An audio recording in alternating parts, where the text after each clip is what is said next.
L'Assemblée va maintenant écouter une déclaration du Premier ministre par intérim de la République du Mali, son Excellence Abdoulaye Maïga. Je prie le protocole d'escorter son Excellence. J'ai le plaisir de souhaiter la bienvenue au Premier ministre par intérim de la République du Mali, son Excellence Abdoulaye Maïga. Je l'invite à s'exprimer devant l'Assemblée.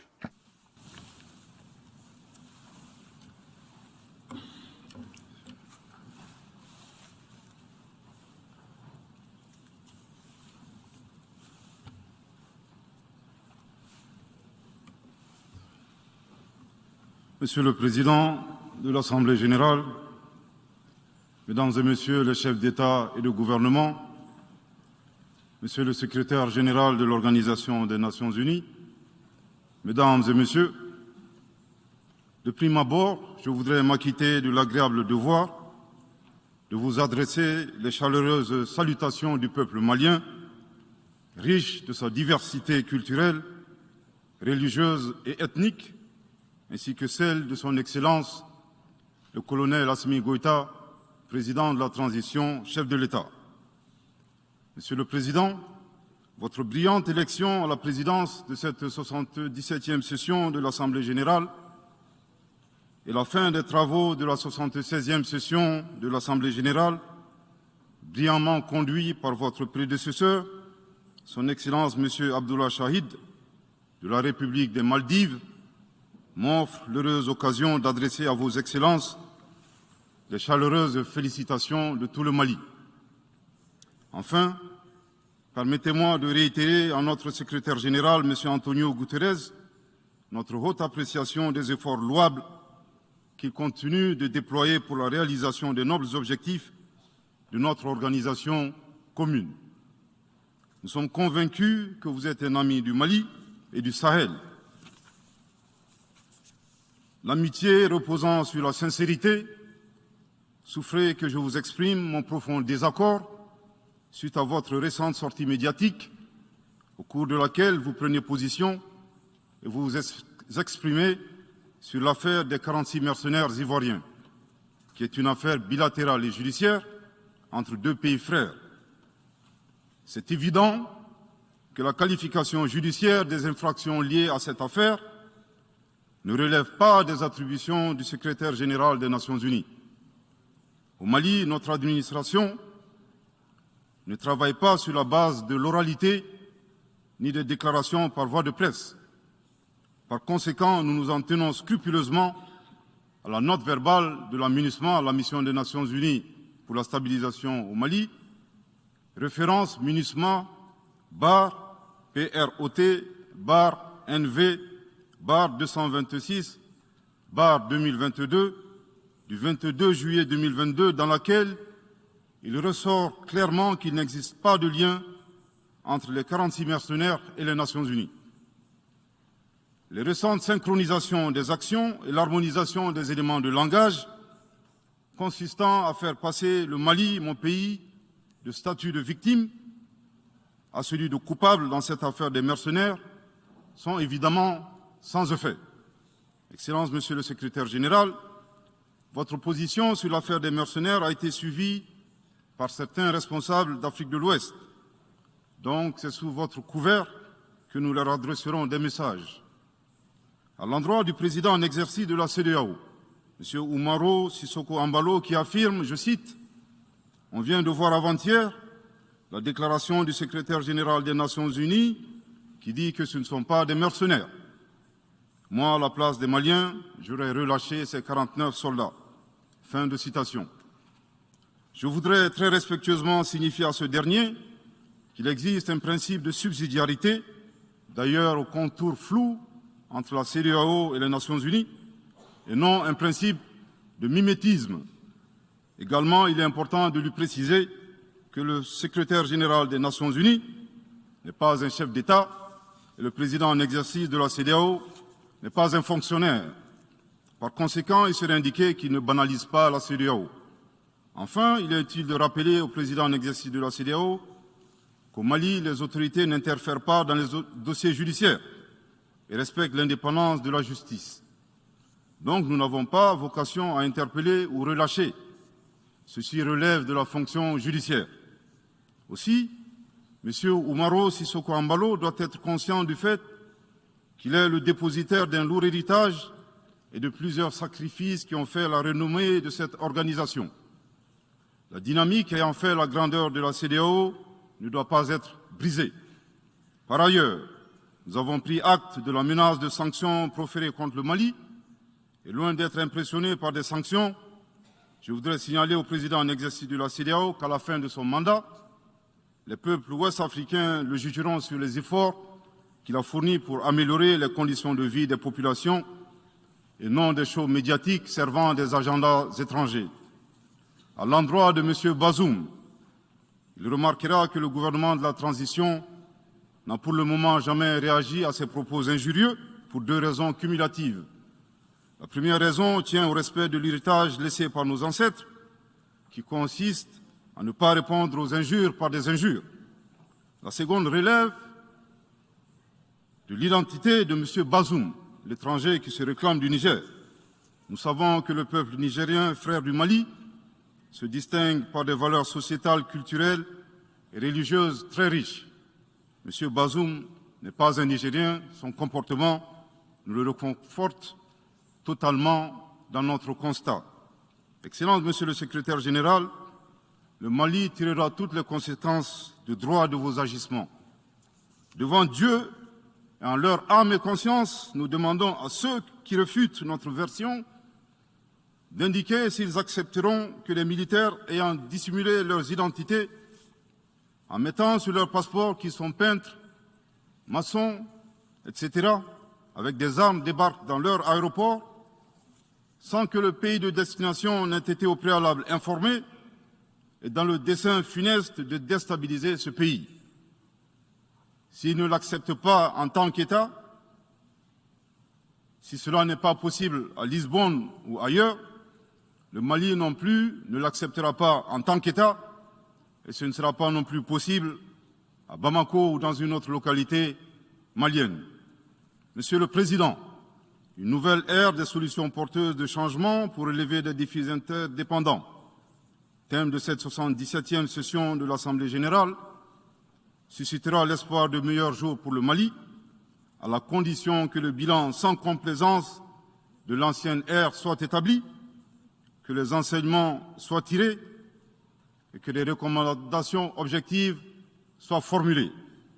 Une fois cet état franchi, je ne doute pas qu'à travers notre action collective, nous réussirons à pacifier les multiples foyers de tension dans le monde, mais aussi à promouvoir un développement harmonieux et lutter efficacement contre les pandémies, la dégradation de l'environnement et le réchauffement climatique, les inégalités, les politiques de domination et de prédation des ressources. Depuis le mois d'août 2020, le Mali, mon pays, se trouve dans un processus de transition qui prendra fin le 26 mars 2024 par le transfert de pouvoir aux autorités élues. D'ici à cette échéance et conformément aux recommandations des Assises nationales de la refondation, les autorités de la transition se sont engagées dans 2 chronogrammes convenus avec la CEDEAO à faire des réformes politiques et institutionnelles avant d'organiser des élections dont l'objectif ultime est de refonder l'État malien, afin qu'il réponde aux aspirations profondes et légitimes de notre peuple à la paix, à la sécurité, à la bonne gouvernance, au développement et à la stabilité institutionnelle durable au Mali. Dans cette perspective, je suis heureux de souligner que certaines avancées majeures ont déjà été réalisées, notamment la promulgation de la loi électorale, qui comprend entre autres la création de l'autorité indépendante de gestion des élections, dont l'installation est à un stade avancé, ainsi que la mise en place d'une commission composée d'éminentes personnalités de toutes les composantes de la société malienne, chargée de la rédaction de la nouvelle Constitution. Monsieur le Président, sur un autre plan, peu de gens savent que le Mali est le seul pays au monde dans lequel se superposent et se déroulent simultanément 4 types d'insécurité: le terrorisme, les conflits communautaires manipulés par les terroristes et leurs sponsors étatiques étrangers, la criminalité transnationale organisée et les actions violentes d'individus isolés.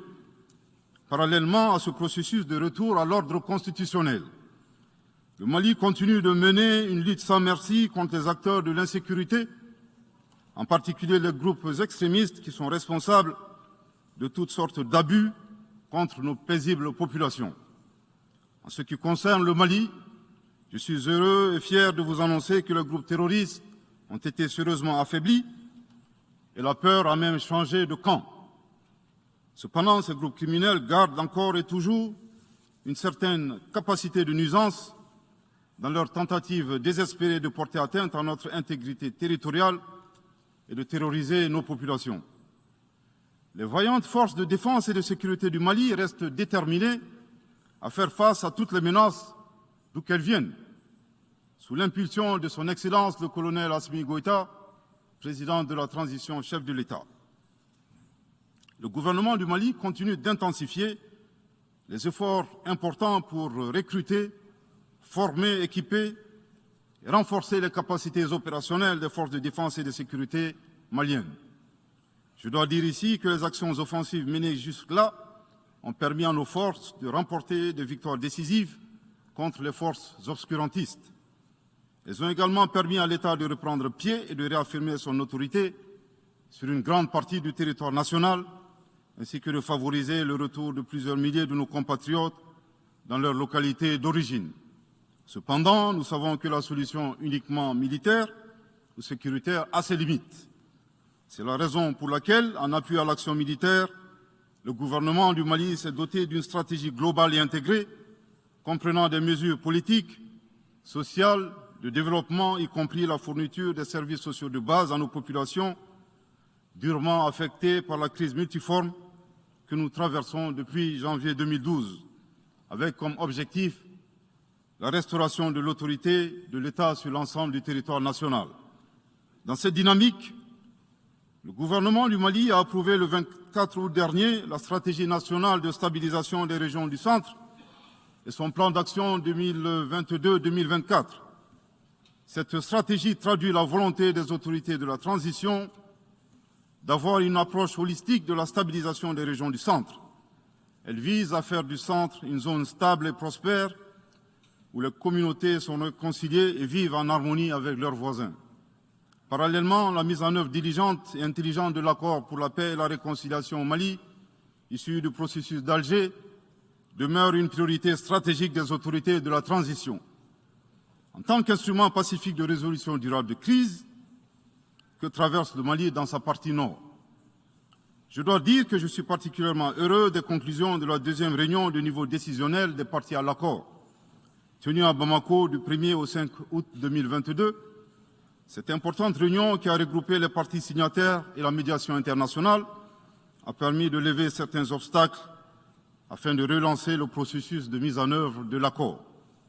Poursuivant cette dynamique positive et progressive du processus de paix, la 6e réunion de haut niveau du comité de suivi de l'accord, CSA, s'est tenue à Bamako il y a à peine quelques semaines, le 2 septembre 2022. Cette session du CSA est un signal fort de la volonté des parties à s'engager dans une nouvelle dynamique en vue de parachever la mise en œuvre de l'accord. Je réaffirme ici notre attachement à ce processus, dont la réussite demeure l'une des conditions sine qua non de la stabilité durable du Mali. C'est le lieu pour moi de saluer une fois de plus le rôle actif de l'Algérie et l'accompagnement de l'équipe de médiation internationale. Je n'oublie pas ici la situation des réfugiés maliens dans les pays voisins, que je salue au passage pour leur hospitalité à l'égard des nôtres. Je n'oublie pas non plus celle de nos compatriotes déplacés internes.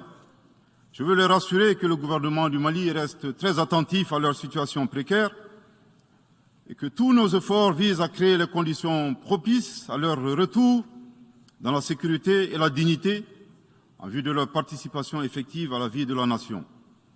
Monsieur le Président, dans sa difficile quête pour la paix, la stabilité et le développement durable, le peuple malien reste reconnaissant des efforts et des sacrifices consentis par la MINUSMA, de sa création en juillet 2013 à nos jours, visant à aider le Mali à restaurer son autorité sur l'ensemble de son territoire.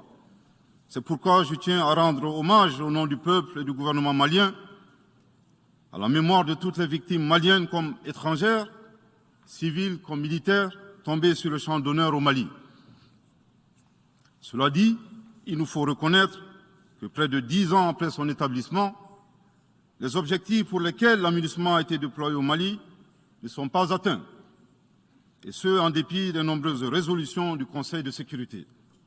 C'est pourquoi le gouvernement du Mali réitère sa demande, maintes fois exprimée, d'un changement de paradigme, d'une adaptation de l'aménagement à l'environnement dans lequel elle est déployée et d'une meilleure articulation de cette mission avec les autorités maliennes.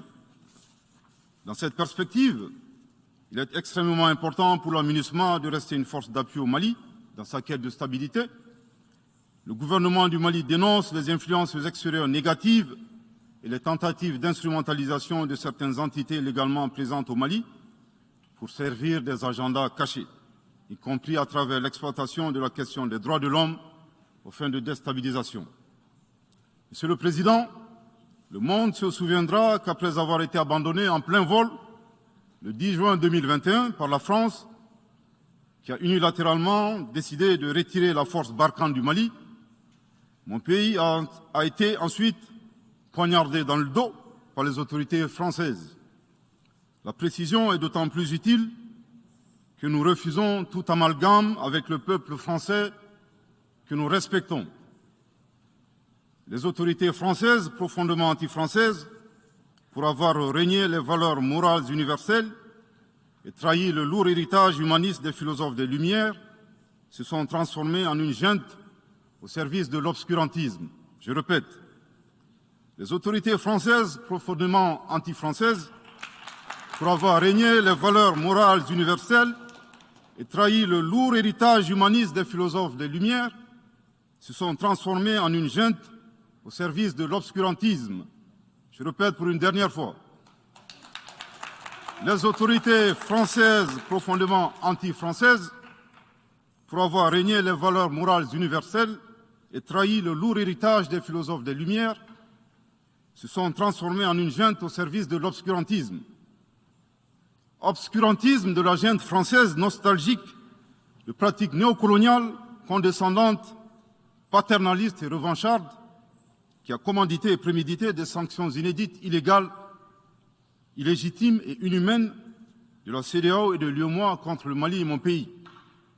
Après plus de 10 ans d'insécurité et en fait des milliers de morts, autant de réfugiés et de déplacés internes, n'est-ce pas un sacrilège de mettre une population malienne victime de l'insécurité dans un pays enclavé sous embargo pendant 7 mois, en procédant à la fermeture des frontières et la saisie des comptes financiers du Mali.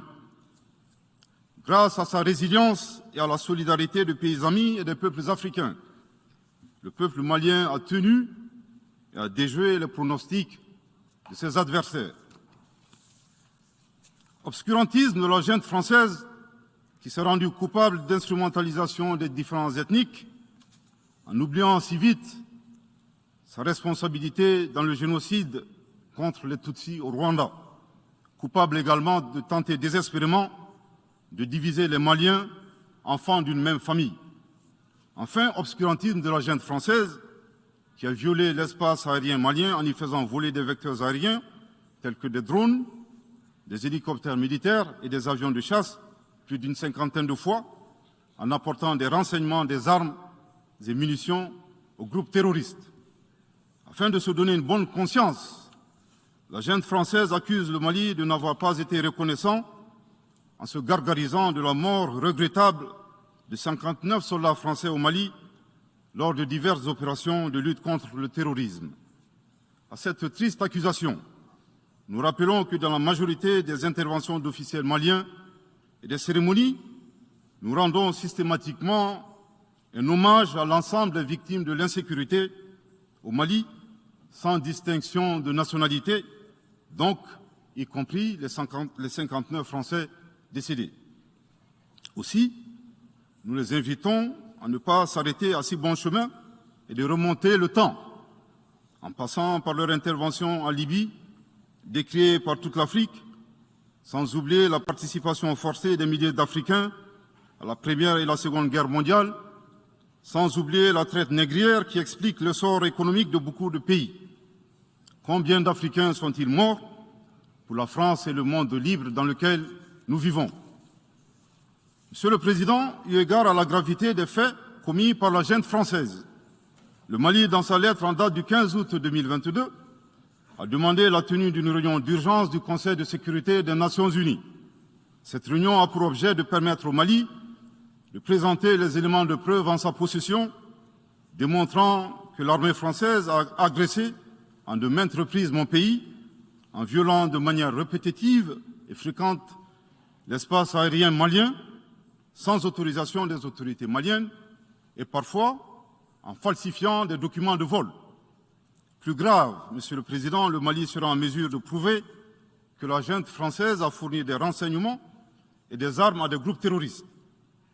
Le gouvernement du Mali s'interroge sur les raisons qui poussent cet État membre du Conseil de sécurité, de surcroît assurant la présidence de cet organe, à faire obstacle au débat en vue de la manifestation de la vérité. Le monde doit être édifié sur les faits graves qui se sont déroulés au Mali et qui sont à la base de l'aggravation de l'insécurité et de la déstabilisation du Mali et du Sahel. Par la saisine du Conseil de sécurité, le gouvernement du Mali entend mettre cet important organe chargé à titre principal du maintien de la paix et de la sécurité internationale face à ses responsabilités et dénoncer les agissements de la junte française contre mon pays. Ces actes hostiles sont incompatibles avec la Charte des Nations Unies et son statut de membre permanent. Il y va de la crédibilité de notre mécanisme commun, de l'efficacité de la lutte contre le terrorisme, mais surtout, il y va de l'intégrité de l'Organisation des Nations Unies, qui repose entre autres sur le respect des engagements internationaux, de la légalité internationale et de la Charte des Nations Unies. Monsieur le Président, il semble opportun pour le Mali de demander votre implication personnelle auprès du Conseil de sécurité des Nations Unies afin que notre demande aboutisse pour que cesse la duplicité et la guerre par procuration imposée à mon pays. Monsieur le Président, dans la lutte contre le terrorisme et l'extrémisme violent, le gouvernement du Mali est fortement interpellé sur la question des droits de l'homme. Je tiens à souligner que les droits de l'homme constituent avant tout des valeurs qu'incarne chaque Malien. Aussi, le gouvernement du Mali reste déterminé à les respecter et à les faire respecter, conformément à sa politique de tolérance zéro contre l'impunité. Et cela par fidélité à nos valeurs ancestrales inscrites dans la charte de Kouroukanfouga, proclamée en 1236 par l'empereur du Mali, Soundiata Keïta. Le Mali, berceau de grandes civilisations, héritier de grands empires, terre de brassage, d'hospitalité et de tolérance, fait de la promotion et de la défense des droits de l'homme une priorité nationale. C'est pourquoi je réaffirme avec force que les opérations militaires des forces de défense et de sécurité du Mali sont conduites dans le strict respect des droits de l'homme et du droit international humanitaire. Cependant, comme je viens de le souligner, le gouvernement du Mali s'oppose avec véhémence à l'instrumentalisation de la question des droits de l'homme à des fins politiques, de positionnement, voire de chantage ou d'intimidation. De même, nous regrettons la sélectivité observée entre les droits des populations dont des villages entiers sont massacrés et rasés, qui ne suscitent presque pas d'indignation particulière, et la manipulation communicationnelle faisant passer des terroristes neutralisés sur le champ de bataille pour des civils innocents. Monsieur le Président, pour terminer, je dirais que le peuple malien a décidé de prendre son destin en main. Il soutient pleinement le gouvernement dans la refondation du Mali, ainsi que le retour à un ordre constitutionnel apaisé et sécurisé en mars 2024, à l'issue d'élections libres, transparentes et crédibles. La réalisation de ces vastes chantiers exige du gouvernement de poursuivre et d'intensifier les efforts en vue de l'amélioration continue de la situation sécuritaire dans le pays et de la protection des personnes et de leurs biens. À cet égard, je me réjouis de la tenue à Lomé, le 6 septembre dernier, de la 3e réunion du groupe de suivi et de soutien à la transition.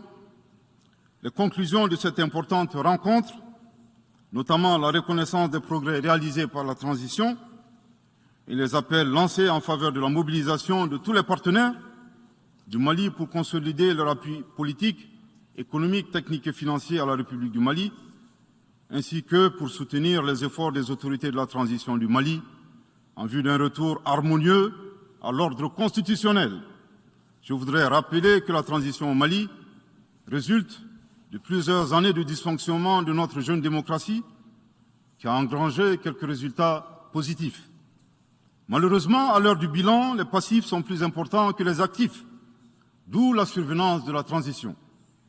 Je saisis cette opportunité qui m'est offerte pour remercier chaleureusement notre respecté aîné, son Excellence le Président Alassane Dramane Ouattara, pour les sages et éclairés conseils qu'il nous a prodigués dans son allocution mémorable à cette 77e session de l'Assemblée générale des Nations unies. Je voudrais le rassurer que les autorités de la transition malienne n'ont d'autres objectifs que de faire des réformes politiques et institutionnelles avant d'organiser des élections, tout en luttant obstinément contre le terrorisme. Ces réformes permettront d'améliorer la gouvernance et toutes les dispositions seront prises pour que la démocratie malienne soit la plus enviée au monde. Dans ce chantier, nous prêterons une attention particulière au 3e mandat, qui ne sera pas possible. Le troisième mandat pour un public moins averti consiste pour un président de la République d'effectuer une manœuvre en 4 temps, en vue de conserver le pouvoir pour lui seul et son clan. Premier temps, presque en fin de second mandat, donc en principe non rééligible, il s'agit pour le président de la République sortant de déclencher une révision constitutionnelle de manière non consensuelle. Deuxième temps, au cours de cette révision constitutionnelle, le président de la République sortant modifiera quelques dispositions constitutionnelles. Troisième temps, une fois la nouvelle constitution adoptée, sur fond de crise politique naturellement, le président sortant devient candidat en violation de la limitation du nombre de mandats à 2. Sa candidature est alors justifiée par l'adoption de la nouvelle constitution et le prétexte est tout trouvé. La limitation du nombre de mandats à 2 concernait l'ancienne constitution. Par conséquent, il est candidat au regard de la nouvelle constitution adoptée. Quatrième temps, une farce électorale est organisée. Forcément, il remporte les élections et s'ensuit une chasse impitoyable aux opposants politiques, dont certains sont arrêtés, d'autres s'exilent et d'autres assassinés. Les allégeances sont obtenues grâce au pouvoir de l'argent, le clientélisme et les intimidations. Dans un langage plus simplifié et en référence à une métaphore footballistique, le 3e mandat est une magie. C'est l'art de se dribbler soi-même tout en gardant le ballon.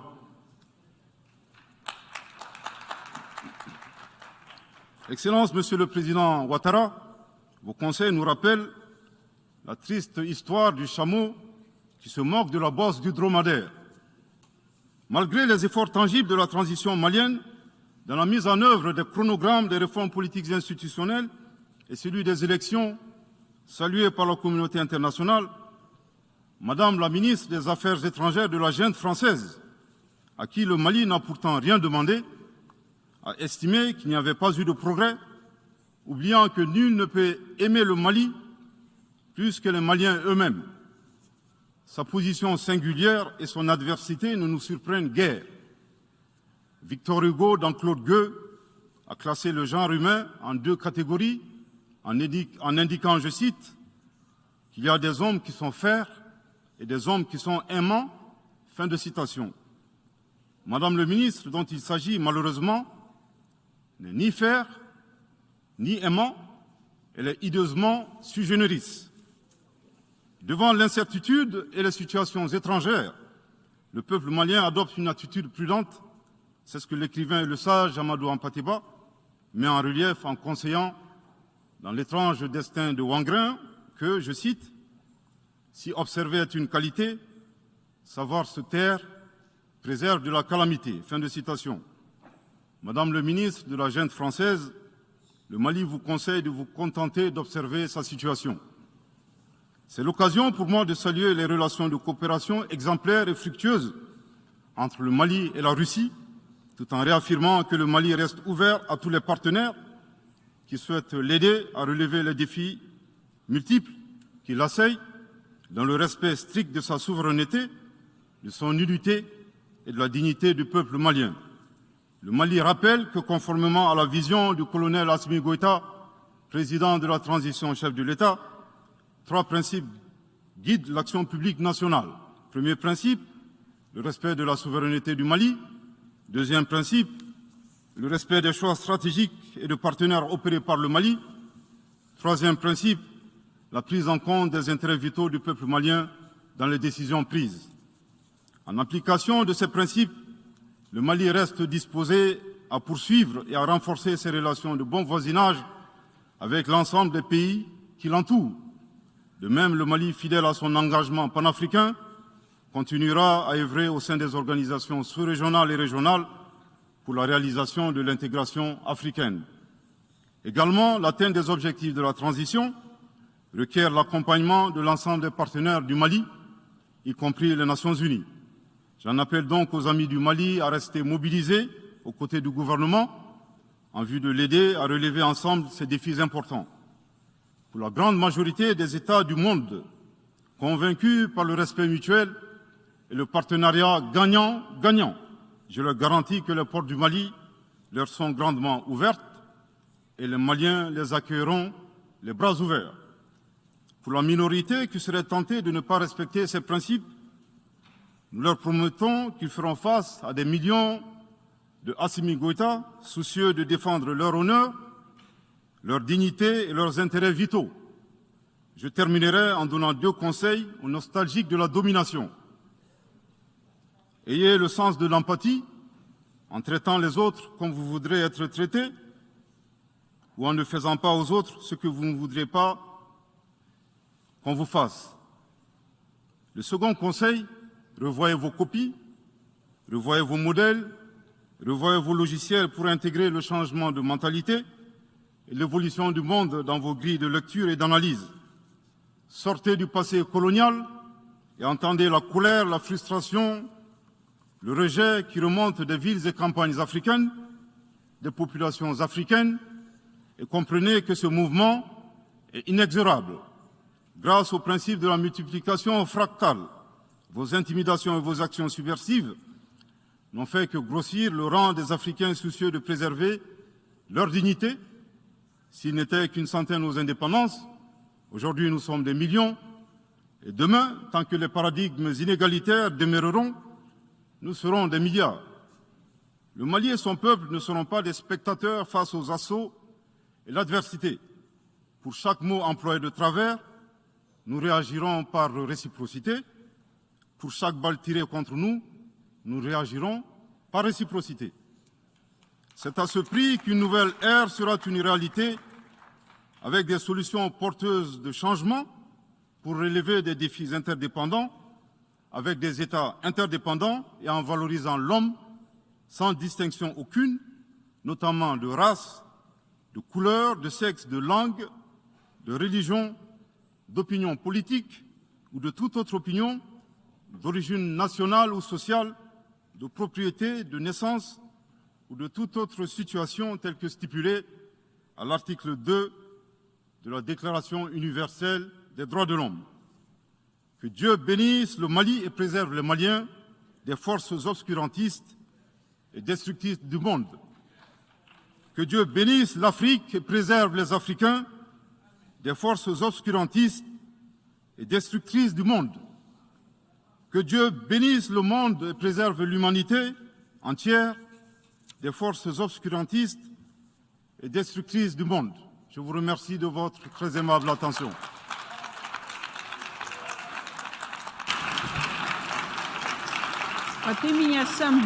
Au nom de l'Assemblée générale, permettez-moi de remercier le Premier ministre par intérim de l'Excellence du Mali pour la déclaration qu'il vient de faire. Je prie le protocole d'escorter son Excellence.